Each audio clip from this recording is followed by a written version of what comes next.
ये जो बीआरआई को छोड़ने का फैसला है, इटली इंडिया के ज्यादा करीब आ चुका है।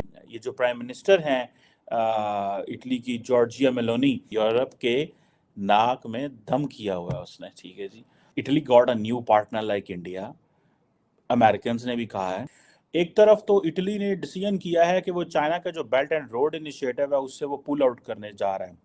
हमने सोशल मीडिया पे मेलोडी मेलोडी मेलोडी बहुत देखा, Modi plus Meloni is equal to melody. हम अभी भी सोशल मीडिया पे लिखे, सिर्फ और सिर्फ गूगल पे यही लिख दे मेलोडी, तो prime minister Narendra Modi. Italy की तरफ से अभी यह खबर आई है कि जब से इंडियन प्राइम मिनिस्टर ने इटली की प्राइम मिनिस्टर के साथ मुलाकात की है, दुबई में ये मुलाकात हुई थी, ठीक है, उसके बाद जो उनसे उन्होंने ऑफिशियली ये बोल दिया कि हम बीआरआई का मजीद हिस्सा नहीं बनेंगे। इटली ने ऑफिशियली ये अनाउंस किया है और चाइना को कंफर्म कर दिया है कि बीआरआई से वो अलग हो गए हैं। बीआरआई उन्होंने छोड़ दिया है और इस सिलसिले में उनका कहना यह है इटली की तरफ से कि उनको इसका कोई फायदा नहीं है, कोई बेनिफिट नहीं है। चाइना का बीआरआई मतलब belt and road initiative Xi Jinping के द्वारा 2013 में रीजनल कनेक्टिविटी और ट्रेड के लिए स्टार्ट किया गया था, जिसमें 150 कंट्रीज ने पार्टिसिपेट किया।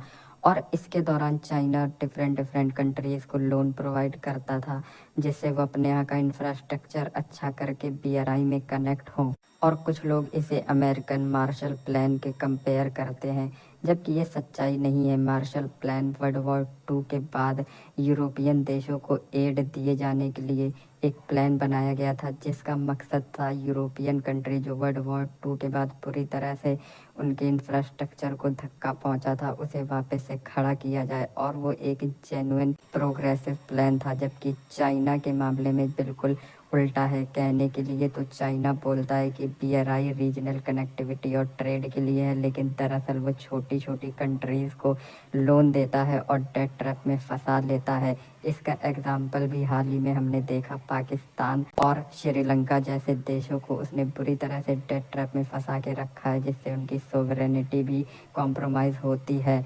अभी हाल ही में इटली ने बीआरआई प्रोजेक्ट से पुल आउट कर लिया और इसका रीज़न यही था क्योंकि चाइना की पॉलिसीज़ बहुत ही हेजी और शेडी हैं।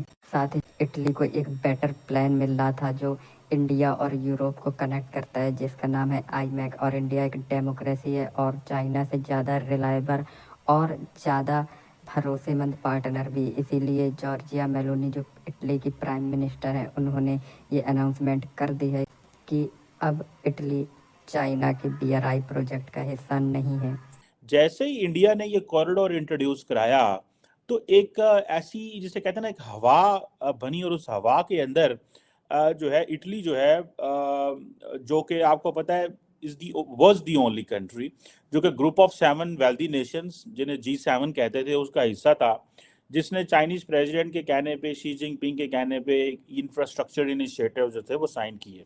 अब ये जो इटालियन मेलोनी, जॉर्जिया मेलोनी साहब हैं, ये थोड़ी सी हैं भी हार्ड लाइनर हैं। इन्होंने आके पहले तो क्या सारे नसों पर जो इतों जड़े ऐसी ये जितने भी हैं इलीगल इमिग्रेंट्स जो हैं उनको कोई पनाह नहीं मिलेगी। मेरा ख्याल है वो पता नहीं क्या क्या मैसेडोनिया के उन्होंने कहा काम भेज देंगे उनको, they can't stay here, boats पे आ रहे हो एंड ऑल दैट। ये चीज़ें बताती हैं कि things are not good for China, कि द रियल एडवांटेज जो मिला है वो तो मिला है इंडिया को, because India got in a position कि उन्होंने ये जो India Middle East Europe corridor है वो इंट्रोड्यूस करवा लिया। ये आप देखें, स्टार्टिंग फ्रॉम मुंबई और गुजरात, ये जो मैप आपके सामने है, and then from there they pass to Riyadh and then they go to Israel से होते हुए, इज़राइल से फिर मेडिट्रेनियन एंड देन वहाँ से जो पीरस आई थिंक ग्रीस के अंदर वो जाते हैं। इटाली टर्किश क्या थे तो सानू मुँह ही नहीं लाया, ठीक है। इस रूट के बढ़ने, इस कामयाब होने के चांसेस ज़्यादा हैं। उसकी वजह यह है कि India is a starting point और Europe is a starting point, and बड़ी जो सारी इकॉनमी है, जो इकॉनमी कह लें, ट्रेड कह लें, जिनके पास एनर्जी सोर्सेज है, वो सारे इसका हिस्सा हैं। और यहाँ Pakistan is completely out.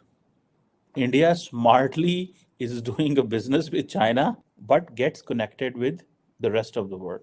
Russia के साथ already north south corridor India ने शुरू किया हुआ है। सो आप इमेजिन करें that how smartly they are playing their part, ठीक है।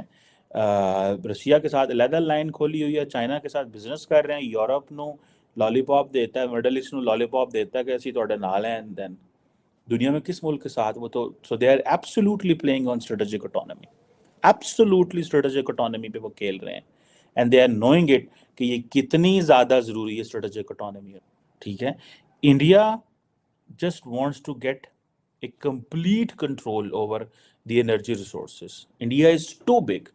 BRI उन्होंने छोड़ दिया है और इस सिलसिले में उनका कहना यह है इटली की तरफ से कि उनको इसका कोई फायदा नहीं है, कोई बेनिफिट नहीं है, बल्कि वो ये समझते हैं कि उनको इसका नुकसान ही हुआ है। और बल्कि उन्होंने ये भी कहा है कि जो कि आप जानते हैं कि इटली की प्राइम मिनिस्टर मेलोनी, उनकी तरफ से ये भी कहा गया कि जो वो नहीं समझते कि उनको किसी किस्म का इससे फायदा है, और जो नेशंस BRI में ऑलरेडी मौजूद हैं उनको भी इससे कोई खास बेनिफिट हासिल नहीं हो रहा। इटली की तरफ से अभी यह खबर आई है कि जब से इंडियन प्राइम मिनिस्टर ने इटली की प्राइम मिनिस्टर के साथ मुलाकात की है, दुबई में ये मुलाकात हुई थी, ठीक है, उसके बाद जो है उन्होंने ऑफिशियली ये बोल दिया कि हम BRI का मजीद हिस्सा नहीं बनेंगे। क्या एग्जिट कर दिया, क्या समझते हैं कि ये इंडिया और इटली का एक नया ज्वाइंट है जो कि चाइना के को जो है डिप्लोमेटिकली उनको एक जवाब दिया? इसका जवाब कुछ इस तरह से है कि आपको याद होगा यूरोप ने एक कैप्सूल चलाई थी, इंट्रा कनेक्ट किया था यूरोप पूरे को, ठीक है। अब वो यूरोप पूरा तो कनेक्ट हो गया, जब बात आई एशियंस की तो उनको ये बात चुभती है कि हमेशा से ही चुभी है कि एशियंस क्यों तरक्की कर रहे हैं। अब अगर BRI बन जाता है, BRI एक बहुत बड़ा प्रोजेक्ट है, अगर BRI बन जाता है तो उसका अल्टीमेटली फायदा जो है वो चाइना को है, ठीक है, ये तो एक अंडरस्टूड बात है, ठीक है। अब ना इंडिया चाहता है कि चाइना स्ट्रांग हो, ना यूरोपियन कंट्रीज चाहते हैं, इवन यूनाइटेड स्टेट्स भी नहीं चाहता। क्यों?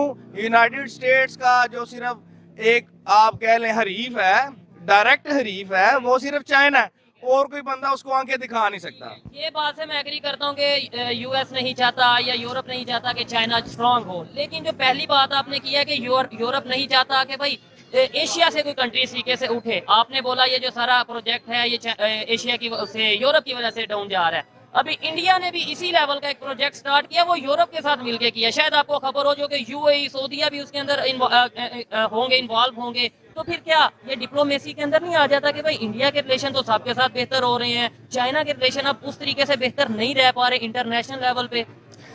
देखें, ये तो एक नेचुरल फिनोमेना है कि जब भी कोई बंदा स्ट्रांग, कोई मुल्क स्ट्रांग, कोई इकोनॉमी स्ट्रांग हो रही होती है तो जो छोटे मोटे कीड़े मकोड़े होते हैं उनको अच्छा नहीं लगता।